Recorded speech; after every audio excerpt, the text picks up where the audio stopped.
গত মাসেই ঘোষণা করা হয়েছে ব্যালন ডি'র বিজয়ীর নাম। ফুটবলারদের ব্যক্তিগত অর্জনের সর্বোচ্চ মর্যাদার অন্যতম সেরা এই পুরস্কারটি উঠেছিল রড্রির হাতে, যদিও সেটা উঠবে বলে ধারণা করা হচ্ছিল ভিনিসিয়াস জুনিয়রের হাতে।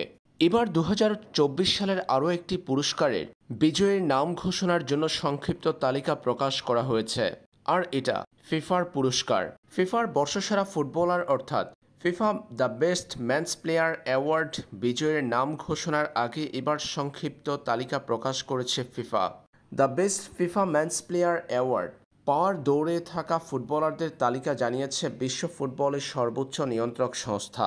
সেখানেও আছে ভিনিসিয়াস জুনিয়রের নাম, আছে সদ্য ব্যালন ডি'র বিজয়ী রড্রির নাম, এছাড়াও আছেন লিওনেল মেসি, কিলিয়ান এমবাপ্পেরা। ফিফার ঘোষিত সংক্ষিপ্ত তালিকায় আছেন Jude Bellingham, Dani Carvajal, Erling Haaland, Toni Kroos, Kylian Mbappe, Lionel Messi, Rodri, Valverde, Vinicius Junior, Wirtz এবং লামিন ইয়ামাল।